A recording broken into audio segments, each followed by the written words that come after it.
Welcome in, everybody, to Fantasy Pros. This is the Fantasy Football Podcast. It's me, Joey P, Joe Pisapia. That, of course, is Kyle Yates, and it's you. And we're talking all things football today, as always, and we've got 15 high-risk draft picks, the picks that might ruin your team that you really need to reconsider. Where are the dangerous guys, the landmines, the ones that we think you should really be very aware could absolutely just be the worst decision you've ever made. And maybe our guest today is the worst decision I've ever made. He's one of my best friends, but every time I have him on, he just makes me mad about a lot of other things. But before we even bring in our guest, who's wonderful, and I love him dearly, Yates, how does it feel to get all these camp reports right now? We were talking before the show.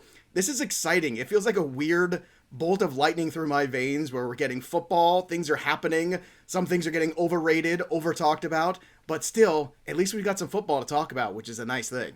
Oh my word, this is so much fun. To go for how many months has it been? It feels like it's been a full year of like no football, of us talking about the same 10 different things on Twitter over and over and over again, to now actually having some like videos of training camp and players running routes, and Julio Jones in a Tennessee Titans jersey, is showing up. Man, it's just so much fun. Inject this into my veins. There we go. Let's go. And we are all excited. I'm excited for our guest too. He's and a very special intern over at The Athletic. He also just got given a TV show, I believe, on Bet's TV, so you could see him there as well. Yeah, but you probably know him just from the fantasy football world. He's the one, the only, and he's already mad at me. Look at that face. Jake Ciely. Jakey, how are you, my friend? What's going on? Am I allowed to curse on your podcast? No. You don't curse anyway. You're a good boy. I know, I don't ever. Well, I was going to say, was that not the biggest S-eating grin that I had on right as you were saying? Pretty much. I looked at I wasn't even thinking about it. Like, I was just hearing you talk, and it's more about the fact that we're back on a podcast together, and then I looked at the video when you said that, and I realized that like it did look like one of those kind of grins, like, yeah, I'm awesome, deal with it.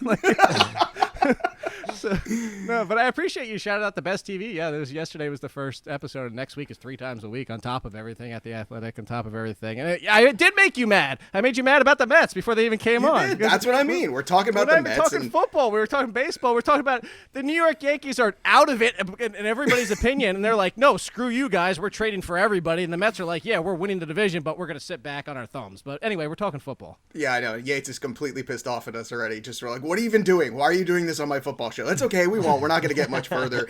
And before we were even coming into the show too, I was asking, we were talking about something that Jake was mentioning, a tweet that I had yesterday. We were talking about it, and I said, Yates, you realize that Jake's never liked a tweet. And Yates is like, what do you mean? I said, no, this is part of his thing. He had never liked a tweet ever, found out about it, then realized he never had, and now it's a thing. And you're a great heel in this industry, like in wrestling terms, as I am as well many times. And I respect that. I'm just wondering, what's that special tweet going to be someday that Jake Ciely goes, you know what? That has my heart. I'm going to click on that heart. That has my heart? That has my heart forever. This is going to be the one. And I want it to be the one and only, too. Maybe you'll settle down someday. I don't know. Finally, make an honest woman out of somebody. But I'm just curious. Like, tell Yates really, like, where this all kind of came from and why it's continued on. Because he's confused. You kind of took where I was going to head with that. I was going to say maybe if I ever get married, but that's never going to happen. So I'm not going to like a tweet, apparently. I got to get dates first for that to happen. So. You're going to die alone, I guess, Jake. I guess that's... So it didn't happen it was unintentional, and it kind of became a thing. It's the same as nobody knows what my age is. Like, that was never an intentional thing, but it became a thing, and now it's kind of funny and fun. But I never liked to tweet, Yates, because back in the day, Joe knows this, at the beginning, I treated Twitter as in if you approached me on the street and tried to talk to me. I responded to everybody. Even when I got into the 10s, 20s, 30s, the thousands of followers, I still responded to everybody to the point where I realized I'm doing a full-time job and I can't do this on the side. But that's why I never liked anything, because I didn't see a point. Like, why am I liking your tweet? I'm just responding to you anyway, which to me was more personable. Like, I'm like taking the time to respond. I don't just click, oh, like, cool, whatever. And I actually thought the whole point of liking tweets was to remember them. Like, to go back and be like, oh, yeah, I want to save this tweet. Like, bookmark it. And I have a really good memory, so I never need to really do that anyway. So then somebody pointed it out to me, and it's like, you've never liked tweets. I don't remember who it was, Joe. Somebody noticed it. Yeah. Like, it wasn't me. And then it was around the time you and I were doing the radio show together. Yeah, it was. And it's like, how come you've never liked tweets? And I was like, just because it's pointless to me. I never saw a reason. And they're like, you gotta like some, like just to be like, hey, I acknowledge your tweet. And I was like, well, now I'm not doing it because I don't acknowledge everybody. I'm the opposite. I'm Roman Reigns. Acknowledge me. I'm not acknowledging there you. Go. Head of the table, Jake Ciely, ladies and gentlemen. Oh my goodness! All right, before we kick things off with the 15 players, at Yates' face over there. He's just Yates like the most. Yates can't even handle baffled. This. Are you okay, Yates? Are you going to be all right the rest of the show? It was legitimately, like, you pointed it out. I was like, there's no possible way. Like, while you were in mid-sentence telling me that you have never liked a tweet, I immediately opened Twitter. I don't believe typed you. in Jake Ciely. I was like, I don't believe you. And I looked it up. I've At All accidentally In liked Kid a tweet. hasn't liked any tweets. When they do, those tweets will show up here. What? Yeah, maybe when it was the thumbs up back in the day, he was more apt, but now it's a heart. It's completely gone. Yeah, see, that was the thing. It was a thumbs up. See, that was part of the you remember that, right? Like, oh, cool. That's how old that we are. We're so Yates, old that we remember how thumbs many up. you've liked? Does it give you a count like your followers? Oh, my word. I'm sure. Okay, hold on. He likes everything. If it's like a juice company, all right, he likes it. If it's yes, I've got so tweets. I've got 18,500 tweets of mine. Okay, since I've started Twitter. All right. I don't even want to look. I don't want to even rabbit look hole. what yours is. I hope we cut this entire intro to the show. Mine, I can tell you right now, mine's over 200,000. I was about to say, I know that yours is way up there. All right, so because if you responded to every single no, I'm still going. If you have responded to every single person, then your tweet number is going to be way up there. And about 50% of those is check the link. To be fair, right? Yeah, that's Jake going. Right. I already wrote about this. This is why I do what I do. Oh my word! Just yes. check. What do you like more, this guy or this guy? And Mad Jake respect. and I came up with this whole thing. Check the link, and we were dropping these. And I even had the shirt. I should have worn it today. Actually, do you remember who was the first person to say it? It was actually Corey Parson was the very first person to ever say it. He was. Check the link, and then that became the thing. Check the link, and then we had the whole link character from Nintendo. It was good times. All right. Anyway, here is my like amount: 15,200 likes. Holy crap! So I am 15,200 likes more than Jake Ciely, apparently. Well, anything is and more we than need Jake to get Ciely. on with the rest of the there podcast. It is. Goodness gracious. Can we give that away? There it is. And this is why you watch us over we Fantasy Pros on the YouTube channel. I have two, and they've been sitting here for a while. We can give it away. Find out some reason to give it away. I'll give it away. We'll find something. We'll do a thing. But yeah, the check the link shirts, and this is why you watch on YouTube on Fantasy Pros, because you can see the little check the link 8-bit figure, which is pretty awesome. All right. Let's talk about some other awesome stuff we want to give away. Not just a check the link shirt, but also a CMC autographed jersey. All you need to do is go to fantasypros.com/contest, and you drop a podcast review on Apple Podcasts or CastBox, you screenshot it, and then if you go ahead and subscribe to our YouTube channel and click the notifications button there, you get a 3x entry into this thanks to our friends at Pristine Auction. Very simple, and once you're in the pile, every other giveaway we do the rest of the year, you're going to be involved in that as well. So get your 3x entry. It's, why wouldn't you do that? I mean, it makes perfect sense to me. If a CMC autograph. Can I be entered? No, you know what? If you like that, if I tweet that and you like that, and that's the one tweet, yeah, you can be entered. How's that? You like that, Ciely? I think I just automatically win. Honestly. You would. That's so Jake. I should just automatically win. Thousands of people listen to the show all the time. Jake likes one tweet. I should just win a CMC jersey. So someone else win it besides Jake, please, for the love of God. And also, don't forget, fantasypros.com/chat. This is where our Discord channel is. Yates and I just did a stages there yesterday. Discord is this amazing platform where everybody can hang out and ask questions, and there's all these different channels. So if you want to play season long, if you're talking DFS, whatever it is, there's all these little channels, some great fantasy minds in there. And I mean fantasy minds like you guys who are listening to the show. And I'll tell you what, our premium subscribers get access to even more channels, including the AMAs that we host there. That's AMAs with Tags, with Yates, myself, with Dan Harris. Yates and I hosted a stages. What that means is we bring you on stage with us, and we talk about your keepers, your questions, your trades, everything going on, your approach to drafts, and it's like a legitimate conversation. No typing, none of that nonsense. You're literally like a call-in radio show with us for an hour, and it was great, Yates. I had a blast yesterday with you. I can't wait to do more of these. Yeah, for sure. Everyone who is, not a part of that Discord channel needs to get over there, because you're missing an awesome opportunity to be able to get some questions answered, not only from Tags, from Dan, from Joe, myself, but then also from some amazing other people that listen to this show. So yeah, make sure that you head over there. And all you have to do also is go to fantasypros.com/offers, because we got something special going on too. We got a special deal for anyone who wants to become a premium subscriber. If you go to fantasypros.com/offers and you make a deposit on either Underdog, FanDuel, or DraftKings and enter a contest, you get 6 free months of our Hall of Fame package. That's a $65 value just for going to fantasypros.com/offers. And like I said, go to fantasypros.com/chat, join Discord for free. And then I'm telling you, upgrade there, or just go to the fantasypros.com/offers, make your deposit on Underdog, FanDuel, or DraftKings, and then boom, just like that, 6 free months of Hall of Fame. And then you can come and hang out with us too. It's going to be something all season long you're going to want a part of. And I'll tell you right, it's a community, and it's a great one. We have one for the baseball channel. It is fantastic. Everybody there helps each other, and we have a great time, an absolute great time. We're going to have a great time here today too.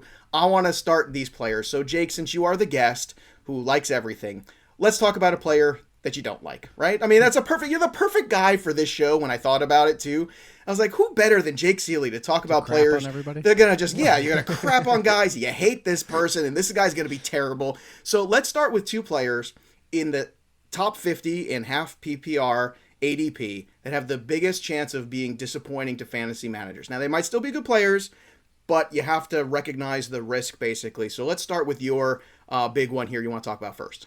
Yeah, I'll take the biggest one first. And yeah, I actually just wrote this article over at The Athletic. It was my top 10. Oh, they let you write there now? I thought you were just an intern. Okay. I finally got promoted. I That's nice. one article every time I like a tweet, basically. I said that at the beginning. It's like, I didn't want to call this busts. I want to point out I'm not taking these guys where they're going. And the biggest one in the name, and if I put bust, people would have lost their damn minds, but it was DK Metcalf, because I can't do DK Metcalf as the 5th wide receiver off the board. And it's not because I dislike DK Metcalf. And it's not because I don't think this offense could change and let Russ cook again. But you have to look at the first half and the second half of last year, and I bring that to the conversation because it's not just the Russell Wilson's performance, because Russell Wilson did carry over into a few of those games in the second half before he really kind of took a back seat to the more balanced offense.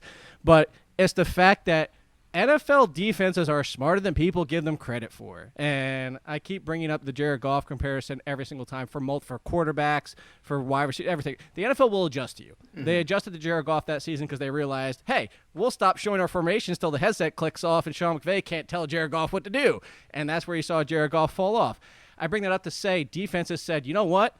DK Metcalf is god-freaking amazing. But maybe we start bracketing him and putting a safety over top and forcing him to run the routes that he's not exceptional at. I'm not saying he can't run them, but you really don't want DK Metcalf running comebacks and curls and over the middle of the field. Like, you don't.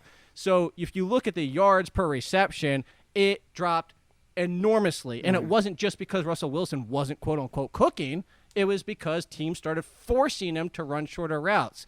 So almost the same amount of targets, almost the same amount of receptions, almost the same amount of touchdowns, but the yards dropped almost 300 versus the first half and the second half. So it's not just Russell Wilson.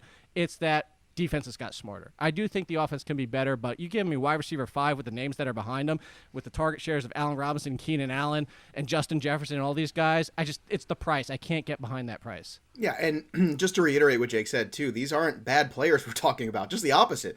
They're incredibly talented players, but they're players that come with risk that we're just trying to identify where we draw the line on that risk. And I can understand where you're coming from with DK Metcalf too, because there was some slowdown there was some adjustment, and there was some precipitous fall off towards the very end there as well. Without looking, do you know what the yards per catch drop off was?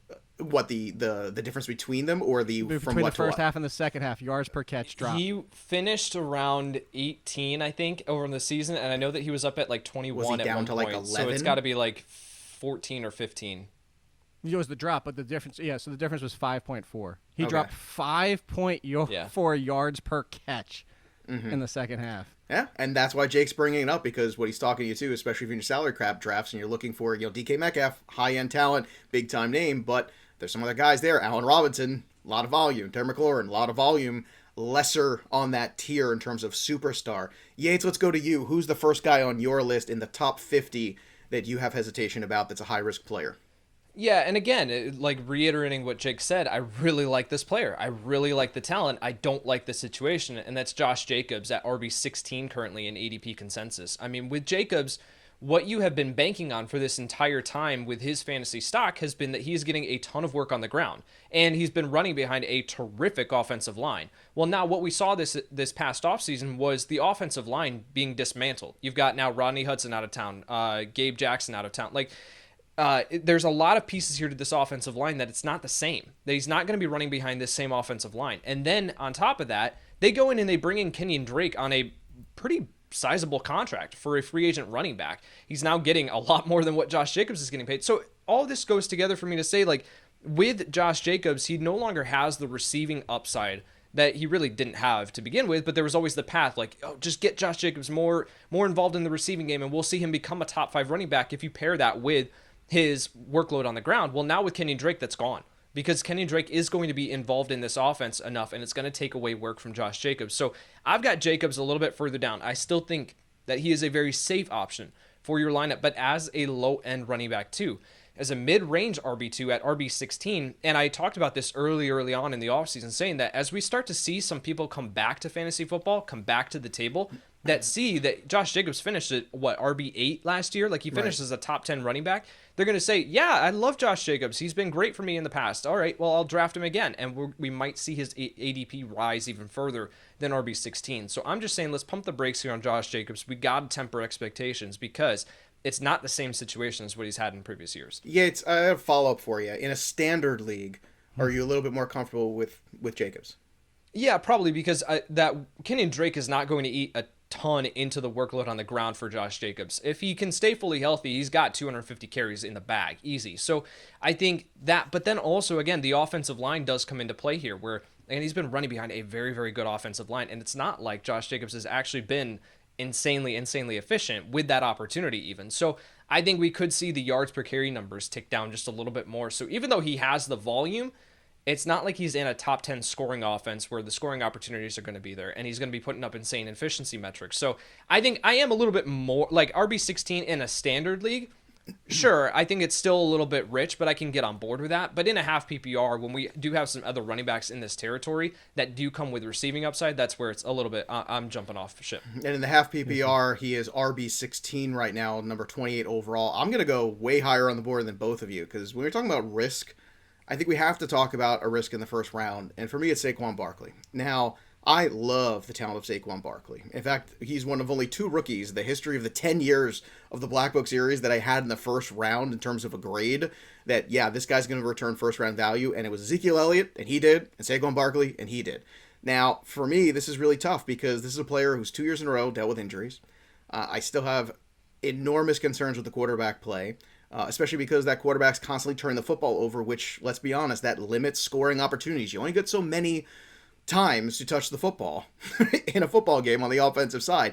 And when your quarterback is giving those opportunities away to the opposing defense, that's going to potentially stifle you. Now, in terms of talent, we all know he's a first round talent. He might even be number one talent when all is said and done. It's just whether or not you want to have to take the risk at the 5th pick. There's other guys around there. The guys like Derrick Henry, Kamara, Ezekiel Elliott, who we perceive as kind of safe. There's other ways you could go. You could even pivot to Devontae Adams if you want and not have to take this. So again, this is not a knock on the player, not a knock on the talent. It's a knock on the investment I have to make, which is kind of what Jake is saying. And Jake, I want to ask you about Barkley, because you're a big Giants guy too. I'm looking on my. That's what I'm looking at my phone. She is walked he healthy over to the back door. Did he live through camp today? Is he okay? I'm watching Barkley at the back door just to see if she needs to go out. And Barkley, by the way, is his dog's name, just so we make sure we understand for those who don't know, who don't all just follow Jake's life on social media constantly like most people do. 90% of my Instagram pictures are Barkley. I was gonna say it's pretty much just the dog anyway. But Jake, how do you feel about Saquon Barkley, not your dog? We know you love your dog. How do you feel in terms of the danger of Saquon? Well, let me circle back real quick. I agree 100% on Jacobs. And also because I tweeted this out too, is that Josh Jacobs, for all running backs with 650 snaps the past 2 years, for 28 running backs, he was 19th in pass play target percentage. And the only person on third down passing plays that was out there less than him was Derrick Henry, just to give you a comparison. So I don't want to throw that out because it's a really good number to agree with Yates. But Barkley, where he is now, I'm taking like 100% of Barkley, which probably means you want to avoid him, because anytime I have that much of a player, it's the ICCU, which it is. You remember that. Oh, I really remember. Curse you. It's you're dead. But the Barkley, I tweeted about this too, and I'm not saying, oh, look at my tweets. It's just because I already throw this stat out in case anybody wants to tune me out for a second. That's why I'm saying it. I said Le'Veon Bell, when he got suspended that year, if everybody remembers that, 12 games, he was still overall RB3 and still number 1 in points per game. I've even said it's different. Injury versus suspension, two different things. Yes. But even with the injury, the gross assumption is that by the end of September, he's going to be 100%. Like, that's granted, that could go sideways. And I agree with you. That's the risk, is it goes sideways. It's the risk you don't have to, because literally the entire board, save 4 or 5 players, is available to you. Right. So where I'm saying this is I compare it more to Dalvin Cook. When he came back, they forced him back kind of quickly. He got kind of banged up and re-injured himself. And then the second time when they were more patient, the Vikings, he was Dalvin Cook when he came back. So I'm looking at this and I'm saying, you know what? The Giants are being smart. They've continuously said, we're not forcing the issue. We're not forcing the issue. We're not forcing the issue. Even if I draft Barkley and have to sit on him for 4 weeks and can't even start him, which I think you can, if 13 touches of Barkley is still a flex running back. So let's say you do have to bench him. Replacement level running back, which is easier to find at the beginning of the year, plus Barkley for 12, 13 games is a top 5 running back for me. Now, I agree that could go sideways because he might be 80% and he might not be 100% Barkley. But at the back half of the first round, I'm taking him every single time. In a 10-team league, I'm more comfortable with it because replacement value, other names, the depth you have to go into a league like that. In a 12-team or above, I have severe hesitation, and I've already said why. And that's certainly fair. Before we go to Jake's next guy in the top 50, let's tell you about Fantrax, the most customizable fantasy platform in the industry, offering the greatest fantasy experience of your dynasty, keeper, redraft, and best ball league life. Fantrax's free NFL Fantasy Football League Manager is the most customizable, easy-to-use, and feature-rich platform in the industry. Coming from another service? Well, guess what? Fantrax can import any of your current leagues and customize them if needed. And fantasy sports doesn't sleep, neither does Fantrax. That means the seasons run 365. You don't have to wait for something to reopen, any of that nonsense. They have literally hundreds of custom scoring, team structures, custom playoff settings. But if you just want a simple standard old league, you can do that as well. You'll find the same things over at Yahoo, ESPN. Fantrax just does it better. So there's a reason why fantasy players who try Fantrax stay there and make it their permanent home for all of their fantasy leagues. And if you sign up free today, a Josh Allen jersey could be yours. That's right. Just go to fantrax.com/fantasypros. Sign up today. It's Fantasy Pros. Again, don't forget, fantrax.com/fantasypros. Sign up today, and you get entered to win a free Josh Allen autographed jersey. Fantrax, the home of fantasy sports. Jake Ciely, who's your second guy in the top 50 ADP that you think is a high risk you want to stay away from? I'm going to preface with the same thing I said in the article. I can love a player. I can love a talent. If you look at back my draft coverage for this player, he was in tier 1. But I can hate a situation. Let me say that again. I love the player. I hate the situation. I love DeAndre Swift. Love DeAndre Swift. I hate the Lions. And it's not just, a lot of people are sitting back and like, well, they're going to have to pass a lot, so it's more DeAndre Swift. Well, two things. One is Jared Goff, granted with different running backs behind him, but Jared Goff is dead last out of 57 quarterbacks of throwing to running backs the past 2 years. Granted, different running backs, but dead last. It's not like he's middle of the pack. He was dead effing last. So on top of that, good. Look at you today. You're all fired up using almost curse words. Jake Ciely, who are you? You spent way too much time with me over the last couple of years. I can tell you right 100%. Now. You and Pat Mayo, too much. Oh my God, those are the worst guys to be spending time with when it comes to that. So it's that, and it's on top of, oh, by the way, who's there now? Anthony Lynn. What has Anthony Lynn done to Austin Eckler? Now, Austin Eckler is a great comparison for DeAndre Swift. I actually think, just like Austin Eckler, he can be one of the best running backs in the NFL on limited touches.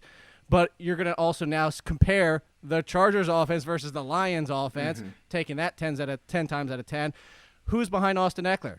We're throwing at, is it Kelly? Is it Jackson? Who's it?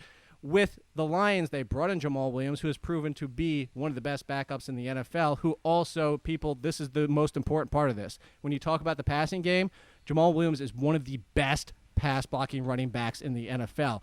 It's not going to be all DeAndre Swift in the passing game, and that's my biggest concern is the Anthony Lynn split on top of the fact it's Jamal Williams. If you told me A.J. Dillon, who struggles a little bit in passing game, take him from the Packers and put him behind him, I'd be less concerned, but it's how good Jamal Williams can be in the passing game. Jake, I just have one question for you. Why do you hate DeAndre Swift? It's nice to hear. Honestly, it's nice to hear somebody else kind of talk about it too, because I think I've said it on this show numerous times. I think everyone's sick of hearing me and all of the points I've made. But, I mean, Jamal Williams' presence there should not be overlooked, everybody. And the concussion issues and the shortcomings of the offensive play calling, the quarterback. There's so many things there, Jake. So I'm 100% on board with you. I don't have any shares of Swift yet, and I don't know how many, if any, I'm going to have this year. The guys going right behind him. Right, exactly. Like that Chris Carson grouping of guys with the ETNs. I like those guys way more. Daryl Henderson and Mike Davis, who are going to touch the ball 300 times, right. a round plus cheaper. Why? Yeah. Well, because they don't have the same draft capital invested in them, and they haven't had the same kind of hype around them. I mean, that's very easy. Volume.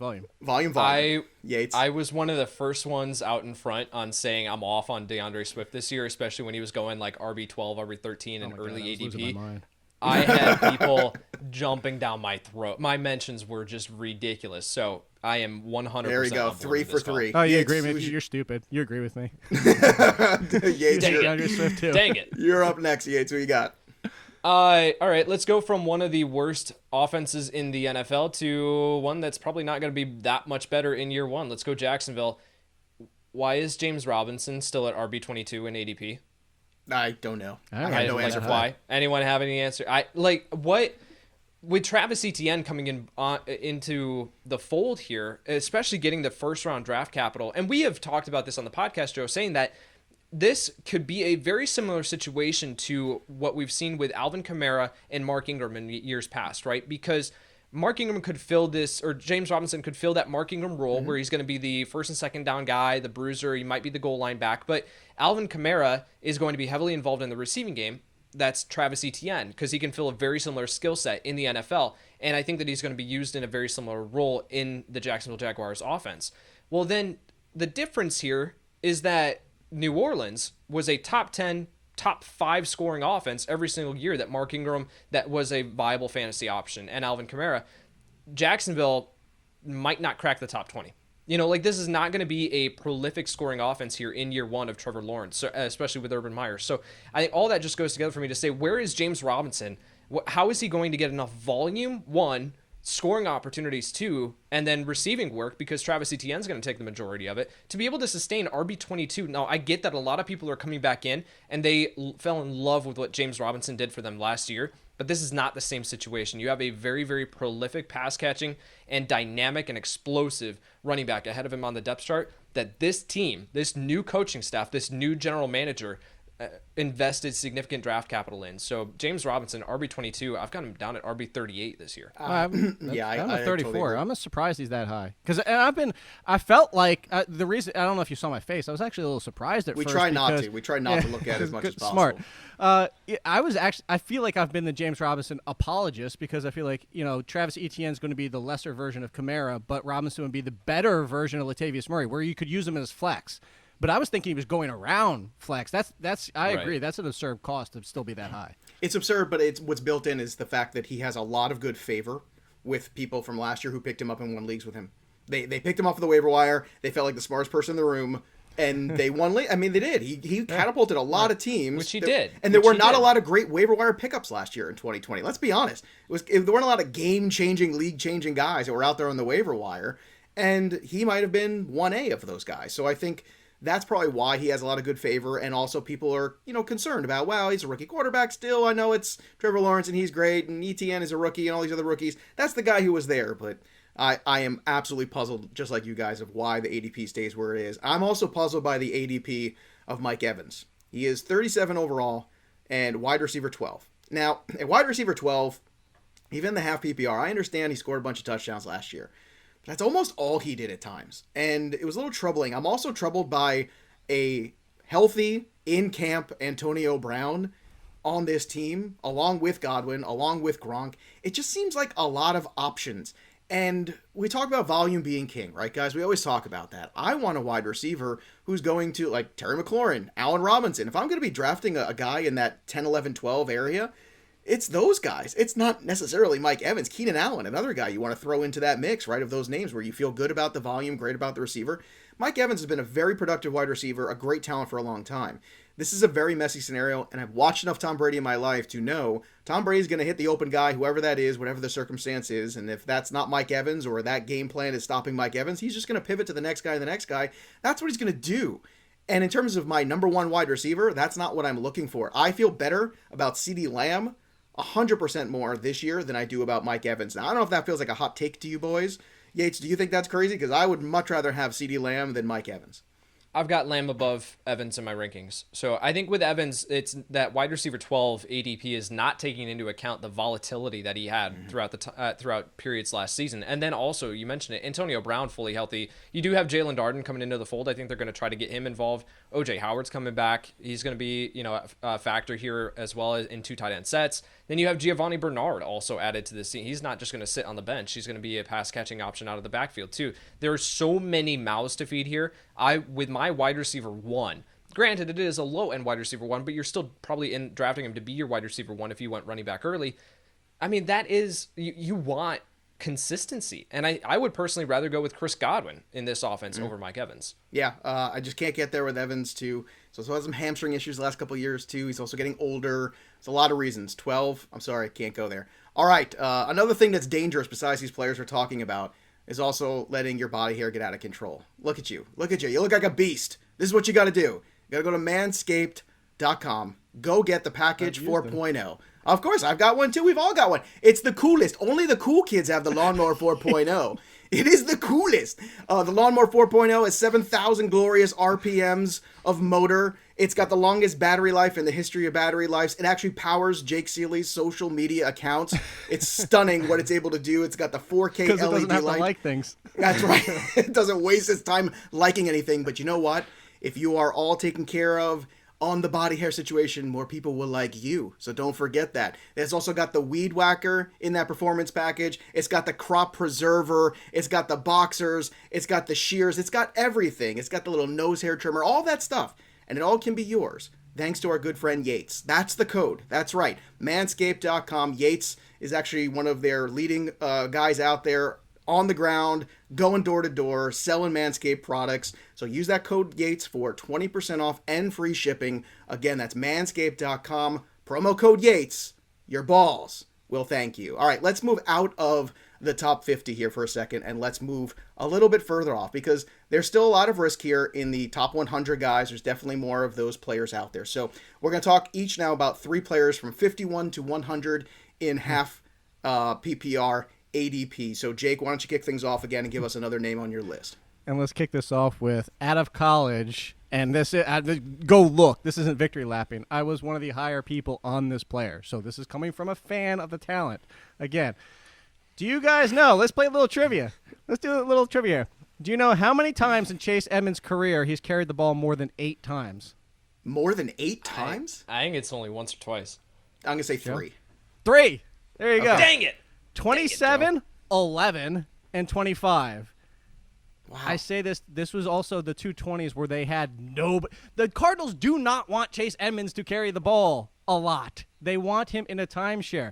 I don't hate Chase Edmonds. The problem is the fantasy community has wanted Chase Edmonds to be a thing. I compared him to Christine Michael. Sometimes the fantasy community gets enamored with players. Oh, no. There's a name. There's a name I haven't thought about. I just got shivers up and down my spine when you said that. But that's the point. It's like you get this like, oh my God, he's talking about this guy. This is guy, and everybody's like, oh, the talent and what could be. Let's understand some players are best in roles. Chase Edmonds is best in a split role. And honestly, if James Conner is healthy, which is granted a giant question given the past 3 seasons, James Conner is the lead. Chase Edmonds is the change of pace. Now, it's probably 55-40 and then somebody else sprinkled in, so 40% is still a significant amount.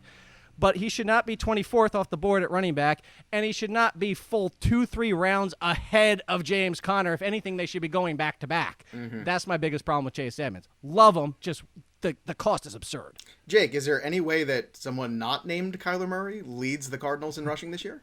Probably not. Not unless James Conner's completely hurt. But that's my biggest problem. Like that, you could have stopped with that argument, and I think you already win over everybody. Just because somebody says, this guy's a starting running back in the NFL, doesn't mean he's a running back you want in your fantasy team. Starting running back is a weird relative term. Don't confuse that. Don't conflate it. Right, Jake? I feel like that's something people they take that and they hear it, and they kind of disseminate it in the wrong way. Well, let me ask you this question, too, to your just point right there. All right. if, let's say James Conner's hurt. Say James Conner doesn't play a single game. Not James Conner. Okay. Let's just say he's out the entire season. Mm-hmm. Who has more touches, Mike Davis or Chase Edmonds? Touches? Oh, yeah. Mike Davis. Mike Thank Davis. you. Mike Davis is going behind Chase Edmonds. I gotta give Jake a second to calm down. All right, Yates, you're up next year. Give me your guy. By the way, just for reference, Edmonds is RB24, so he's right at the end of RB2, which I'm with you, Jake. We see an agreement. I think Yates agrees as well. Edmonds 61st player overall in that ADP. Who you got on your list here, Yates, in this 51 through 100? Yeah, Jake and I are in sync today. Chase Edmonds for me down at RB35 and Connor at RB37. Yeah, so they're right next to each other in mine too. Right next to one another. It's crazy. I'm going to go with an ambiguous backfield, and we just talked about Mike Evans. So let's stay with Tampa Bay. Let's go with Leonard Fournette here. I have significant concerns here with Leonard Fournette and this backfield just in general. And granted, the ADP here is a little bit depressed here for Leonard Fournette, for Ronald Jones. And if one of these guys does emerge, then I think that you're going to be talking about them as a top 15 running back. But my concern is that no one's going to just go completely away. Like, Ronald Jones is the more efficient and the better running back, the pure runner, than Leonard Fournette. Fournette came alive in the playoffs, and that might give him the first shot here, but struggled in the passing game. Ronald Jones struggled in the passing game. Fumbles. Only 2 fumbles last year for Ronald Jones, but still has this perception that he was fumbling almost every single snap. And then you bring in Giovanni Bernard, who's going to take away some of that work, the targets there. So it's just a really, really ambiguous backfield. And if we do see Ronald Jones come out here in camp and he can, shore up those fumbling issues, well, then they might not get Leonard Fournette involved much at all, to the point where RB32, there are just some other guys there that I would not be shocked if we're talking about Ronald Jones as a top 15 running back and Leonard Fournette being on the waiver wire by week 6. I thought you were going to put both of them together. I put Ronald Jones and Leonard Fournette. Has anybody out there ever watched? Yeah. Has everybody watched a dog chasing his tail and laughed at the dog? That's what you're doing. The tail is the Tampa Bay running back, and you are the dog. That was going to be my multiple choice question. Though. So I think I know Yates' answer. So Jake, your answer, I'm going to give you the choices. Is it A, Ronald Jones? Is it B, Leonard Fournette? Is it C, no thank you?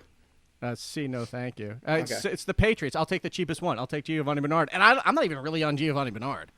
Right, I'm not either, but his mustache I think I would go with that is true. And his quads. I would go with no thank you as well. Like, if I'm given the choice of actually drafting one of these guys, I'm probably going to be looking elsewhere. But for people who are, I'm just saying, like, I would not be shocked if it is Ronald Jones. That's the way that I'm with you on that. The best case scenario we're hoping here is, and it's not even the 18 touchdowns LeGarrette Blount, but we're hoping for that to kind of happen with Ronald Jones.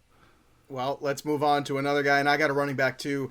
RB26, 63 overall is Raheem Mostert. No thanks, don't want you. Didn't want him last time around either. Didn't believe last year, wasn't believing, and I'm not believing now. I'm believing in Trey Sermon because already we're getting reports that he's kind of working as the 1A, and that's not surprising to me. And Raheem Mostert just was the right guy at the right time, and it just worked. It worked for a small period of time.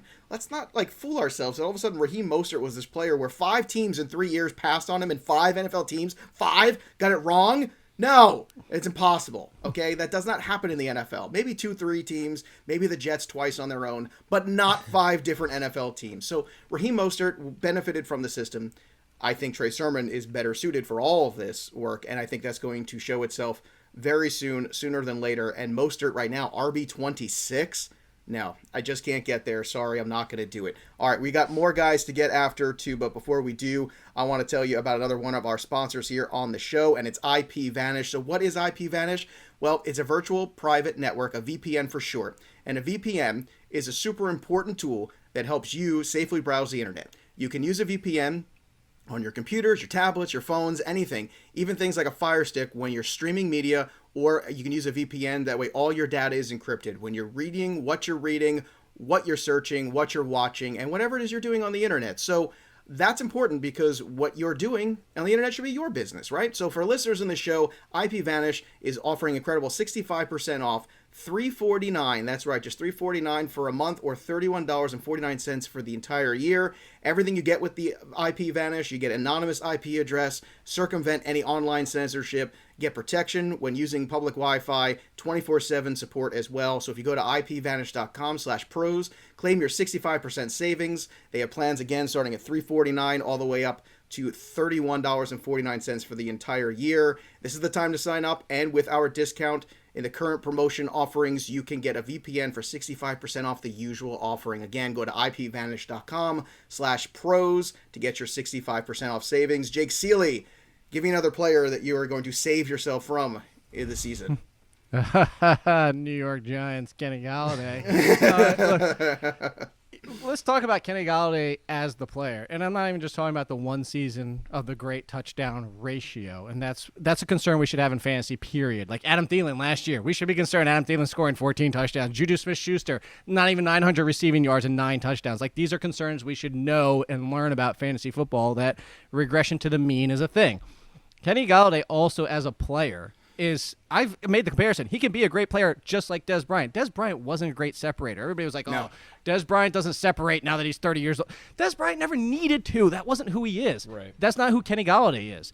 The reason I bring that up is because as of right now, Daniel Jones isn't also somebody who's shown the acumen to throw to covered receivers. He actually shies away from them sometimes. And that's the you bring all this in. You bring in Daniel Jones. Is he going to trust throwing to Kenny Golladay? Is he going to hit the marks where Kenny Golladay needs to be? And granted, he can address better than most. But you also include Saquon Barkley, Sterling Shepard now back in the slot where his numbers are enormously better in the slot than he is outside. Darius Slayton's still lingering around. Evan Ingram, hopefully he had a hand transplant this offseason. And now Kyle Rudolph is in the mix. There's a million options on this Kadarius team. Toney too. Yeah, Kadarius Toney. I wasn't even including him just in case he's not even a factor as a rookie. But yeah. Right. Just a litany of options, and Kenny Golladay was already catching 55-60% of the balls thrown his way with Matthew Stafford, who, by the way, the last point to bring into this, Daniel Jones, middle to bottom of the pack in air yards per attempt, downfield throws, 20-plus yard plays, which is a reliance of Kenny Golladay. Matthew Stafford, top 5 every single year. It's just you can't go from Stafford to Daniel Jones and be okay. Yeah, look, Sterling Shepard, we just talked about earlier in the week as being one of these guys, these late round values, and we were targeting him. Yeah, absolutely the best value, too. And I'm just so happy that I got to be on another show with you, Jake, where you said the words Evan Ingram, because once upon a time, there was a very tired Jake Ciely. Yes. A very tired Jake. I'm going to tell you a story real quick, Yates. It was a very tired Jake Ciely. And Jake's not a drinker. Jake's not a guy like that, right? But we were all hanging out for a weekend in New York, doing the flex drafts, like having fun, going out, doing all the things, right? But Jake Ciely just, for some reason, sleep was not his friend that weekend. Whatever reason, whatever happened, right? Jake Ciely was the equivalent of as drunk as Jake Ciely can get. And he was just freaking out. And all I kept saying on every show we were doing was, Evan Ingram! Evan Ingram! And he was just like, and I was like, Jake, are you okay? What's going on? I was like, I like Evan Ingram! And he was delirious with just, I don't know, some sort of sleep issue, sleep deprivation. I don't even think we were talking tight ends the first time it happened. That's the scary part. Yeah, we weren't even talking about Evan Ingram this year, and you guys were like, what? Like, what are you talking about? And he just lost his mind. So that made me personally happy. And anyone who used to listen to On Target back in the day with Jake and myself knows what we're talking about. All right. I'm sorry. Yates, give us another guy on your list here. And this is a good one because this is not a needle mover for me, but for some reason he has settled into this weird territory where he gives the illusion that he is a really good investment, but I have a lot of concerns, and I'm glad you're talking about him today. In loaded offenses with a ton of different receiving weapons, you either have to have ridiculous volume, right, which is kind of what we talk about with Tampa Bay, right? It's a very loaded offense, but they threw the ball 629 times last year. So that's more than enough volume for these receiving weapons to be able to eat. Plus, on top of that, they have the ridiculous touchdown totals with Tom Brady. We go over to Denver, and we have neither of those things. We have a very loaded receiving core, but we don't have insane passing volume, and we don't have insane projected touchdown totals. So Noah Fant is an incredibly talented player. He's incredibly athletic. He's a ton of fun to watch on the football field. But tight end 7 in ADP consensus right now is absolutely absurd. When you look at Cortland Sutton coming back into the fold, he's going to command targets. Jerry Jeudy taking a massive step forward is what we're projecting. He's going to command targets. KJ Hamler's involved. Tim Patrick is showing out in training camp right now. All the alerts that are coming through my phone while recording this podcast are Tim Patrick scored another touchdown in training camp. Tim Patrick. Albert Okwuegbunam also in the tight end room. Melvin Gordon out of the backfield. Javonte Williams. Where is the volume? KJ Hamler. Where is the volume here for Noah Fant to be able to sustain tight end 7? And he's never scored more than 3 receiving touchdowns in a season. We think that Drew Lock or Teddy Bridgewater is suddenly going to throw for 30 touchdowns where the shares Rodgers. can kind of break down.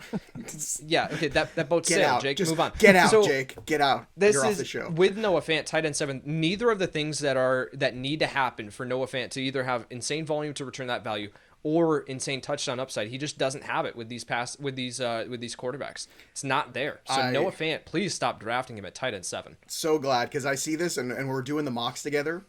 I don't get it. Like, we're doing all these mocks and I see Noah Fant. There he is, like, he's this safe middle tight end. I'm like, I love the talent, just like you. I love that he's been a guy that I've talked up so much in the last 2 years as a talent. Yeah, he's basically a free tight end. He ain't free anymore. He's tight end 7. And that's a big difference. And this is why once you get past that elite tier, I'm just taking shots on guys. I don't care. It's my strategy. It's what I'm sticking to it. And somebody's going to hit. I'm going to figure it out. There'll be somebody on the waiver wire. It'll all work out in the end at tight end. All right. For me, Melvin Gordon, RB30. Melvin Gordon.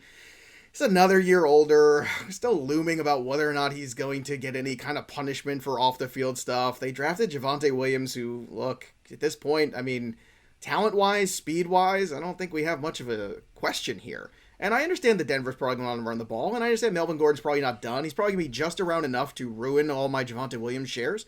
But I'm not wanting any Melvin Gordon. I don't want it. At RB30, I think there's better investments. It's also a time in the draft where I'm somebody who likes to take care of my running backs early and often. That way I can take wide receivers here, because when we get to this grouping in the 60s, there's some really good wide receiver talent there that can go jump a tier from 2s to 3s, from 3s to 2s. That's what I'm talking about. That's what I want on my roster. And Melvin Gordon, to me, is so much more downside than upside at this stage. Jake Ciely, let's go for another one. Who is your last guy in this 50 to 100 range? Let's do this. I'm going to ask you a question, Joe. How many? I love the trivia. I love the Jake Ciely trivia. No. Today. This actually isn't a trivia. Now I'm setting up a question for you. Okay. How many games from a tight end scoring single digits would be too much for you to be a top 5 tight end? Wait, say that again. How many games? Way of asking that. How many games of single digit scores would be too much for you to spend on a top 5 tight end? Like if you saw he had blank many single digit scores, how many would you be like, yeah, that's too much? Could it be a top 5 tight end? To be a top 5 tight end? Yeah. Probably 8. Yeah, okay, 7 is how many Mark Andrews had last year. Yes, let's go. 7 single-digit scores, and this is another one. I don't hate Mark Andrews. I now hate his situation because of the people that are all over the guy they drafted, and Rashad Bateman. But let's talk about what Bateman's going to do more for this offense and the fact that he's just going to take away from that area of the field with Mark Andrews because he plays the role that Marquise Brown doesn't have, and they haven't had in this offense. That's why Willie Snead was a thing for a little while. Like, they've been trying to find a Bateman for this offense. The biggest issue on top of all that is you already had that inconsistency with Mark Andrews, who's going as tight end 4. I've been on Kyle Pitts as tight end 4 since the draft. But it's not even that. Even if you don't agree with the Kyle Pitts part of it, or even if you want to go Hawkinson, he's also Mark Andrews is 51st overall. He almost didn't make this list because he's so high. And who you could wait on and just get later. It's the go-to. Would you guys say 20% increase in attempts for a quarterback is an absurd number? I think that's an absurd number. Yeah. That would still only get Lamar Jackson to 500 pass attempts this year. This offense is just going to be inconsistent, and I'm not investing a top 50 almost pick on a tight end in one of the most inconsistent passing offenses in the league. This illusion of Andrews being a good investment or a safe investment, and that's the thing. I feel like that is because he scores 20 points like 3 or 4 times. But you know what? And Mark Andrews 2 years ago had a wonderful breakout season, and that was when to be on him. And this is the whole point I'm making. When you go late tight end, that's what you can do. You can go ahead on late tight end and get the next Mark Andrews. Maybe you take 1 or 2 of these guys who have that kind of potential, make that investment. But once you have to start investing in Mark Andrews, as Jake's saying, is almost a top 50 overall player. That's a very difficult sell for me, especially when you're talking about passing up on the depth at wide receiver and running back. And I'm just going to keep saying it again. I don't care if I'm a broken record. Yates, give me another guy for you. And this is a player that I feel like is just, for some reason, he's just set in ADP. He's just set in stone, and we all just kind of leapfrog him. But we don't move him down. He's just kind of there. So talk to me about David Johnson. Dan and I were talking on a previous podcast saying, like, listen, from a projection standpoint, David Johnson, I've got right in line with ADP. I've got him at RB34. Am I drafting David Johnson this year? Hell no. Like, I'm not doing that to myself. Like, what is what is the appeal? What's the upside? What's to drafting David Johnson? You have Mark Ingram in this backfield. You have Phillip Lindsay in this backfield. You have 20 other players in this backfield.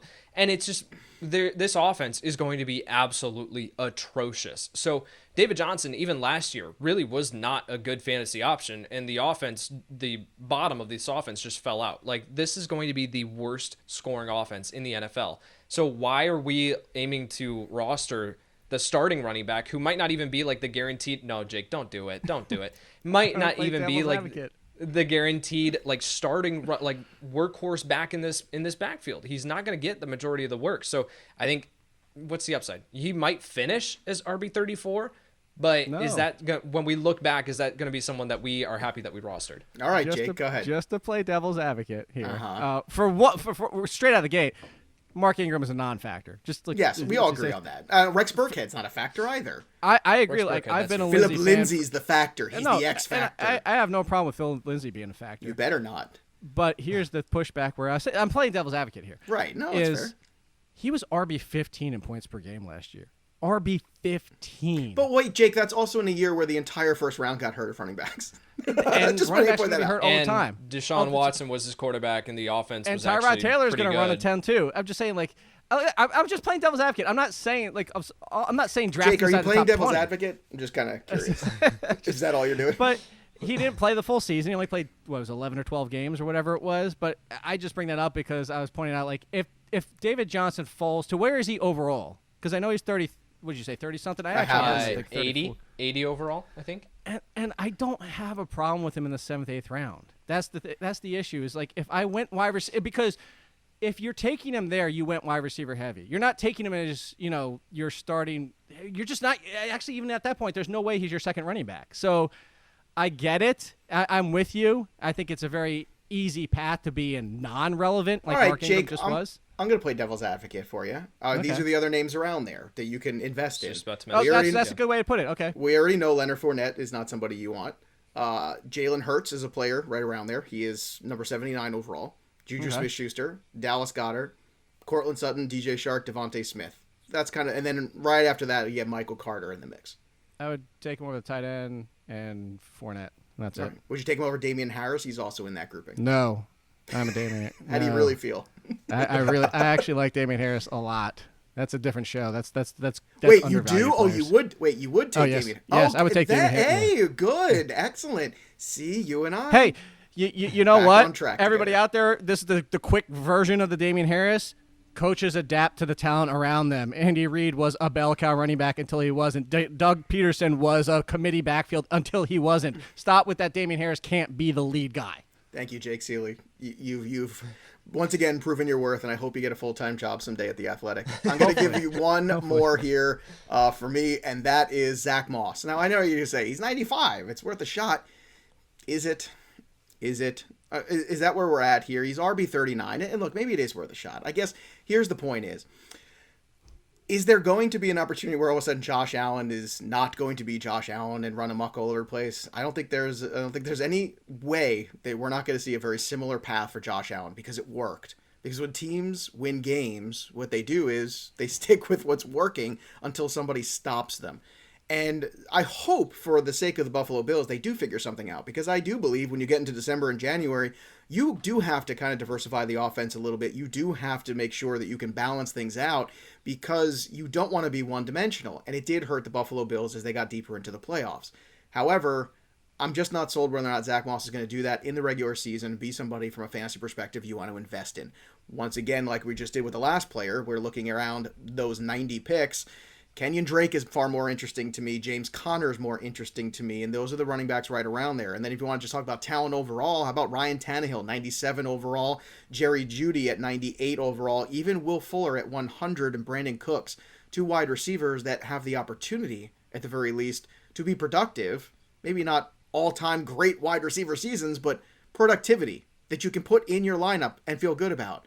I can't feel good about Zach Moss in my lineup right now, and that's my problem. Right around 100, there's still those players that exist that I do feel good about them contributing on an every week basis to my fantasy team. So those are the names, just to kind of recap everybody real quick.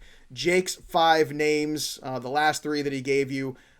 He's very afraid of Mark Andrews, Kenny Golladay, Chase Edmonds. He's also afraid in the upper tier of DK Metcalf, DeAndre Swift. Yates is afraid of James Robinson, Josh Jacobs, risks he does not want to take, and frankly, I don't blame him. Leonard Fournette, Noah Fant, David Johnson for me, Zach Moss, Melvin Gordon, Raheem Mostert, 50 to 100, and then in the top 50, again, it's Mike Evans and Saquon Barkley. Jakey, obviously you can follow him on the Twitter machine at AllInKid. He will not like your tweet. You know what I'm going to do now? Instead of liking your tweets, Jake, I'm just going to reply, I like this, whenever I like something that you actually put out there. I'm just going to see how long I can keep doing that, because you know me, I do like a running bit. I think that's going to be my thing this season when I see something of yours I like this, and that's it. You're just going to say it and not like it? I could deal with that. You can? Is that all right? All right, so tell everybody, again, what you got going on right now at The Athletic, where you are a full-time guy and where you are also doing Bets TV and hosting your own show, again, which is great because, you know, you're a good-looking fella and you should be out there on the television, again, I'm talking football with everybody. So what's going on, Jakey? Yeah, at The Athletic, the draft kit's out. This was a great timing for this because I just dropped my top 10 over drafted players, whatever you want to call them. If you want to call them bust because I hate all of them, go right ahead. You know, whatever, that's fine. And then we're going to continue, just like you guys, draft kit pieces all the way up till draft season with updated. By the way, for everybody, I spent 100 hours putting together customizable projections. You can take my projections, go, you're stupid, Jake, and change them, and it'll re-rank the players and the projections for you guys as I knock the microphone. I was going to say, you almost got so out of control, you knocked the microphone. So, boy, between Bets you TV, and the hours and tags counting his words, you guys are cumbersome some days, let me tell you. Oh, no, it was more because I was shocked at how long it took. I thought it would be like a 30-hour project, and it was way more than I thought. But, yeah, Bets TV started yesterday. It'll be Monday, Tuesday, Wednesday with our good friend north of the border, Chris Meany, on Mondays, awesome. Steph Smalls on Tuesdays, and Jeff Ratcliffe on Wednesdays, all the way through the football season until January. And then it'll be down to like once and twice a week like everybody does. But always fun talking to you guys. And, yes, Joe, in case before you get out of here, I just want you to know Taiwan Walker is still back down to earth and the Mets are losing right now. Thanks for the update, Jakey. All right, I want to remind everybody once again, go join our Discord, get in the fun, hang out with us. We're in this together. This is our community at Fantasy Pros. We want you part of the community because you listen to the shows, you watch our content. This is what you want to be in. It's past reading and watching and all that. It's actually interacting with us. That's where it's really going to be at, and that's where you should be too. FantasyPros.com/chat. And don't forget about FantasyPros.com/offers too. Hall of Fame package at Fantasy Pros. For a $65 value, you get 6 months of that for free if you go to FantasyPros.com/offers. Also, don't forget about our contest at FantasyPros.com/contest. Thanks to our friends at Pristine Auction. Again, that's PRISTINE auction.com. That CMC jersey can be yours for free. And subscribe to the YouTube channel, Fantasy Pros. You get 3 times the entry if you do. And then you can go ahead, enter on FantasyPros.com/contest. Just fill out the form. It's very easy to do. I want to thank the sponsors of today's show, Fantrax. Go to Fantrax.com/FantasyPros. You can win a Josh Allen jersey there. And, of course, get your league customized and ready for the season. Manscaped.com. You know, 20% off free shipping thanks to our good friend Yates. Yates is always in the forefront of male grooming, and you should be too. Again, Manscaped.com. The code is Yates. And IPVanish. Go to IPVanish.com/FantasyPros, and you can get your IP address and a VPN all taken care of there. That'll do it for us, but the story of the game goes on. For Jake Ciely and Kyle Yates, I'm Joey P. We'll see you next time, kids. Thanks for tuning in to the Fantasy Pros YouTube channel. Don't forget to check out our featured videos. And while you're at it, make sure to follow us on Instagram, Facebook, and Twitter at Fantasy Pros, so you can get the latest news and updates to give you the edge you need in your fantasy league.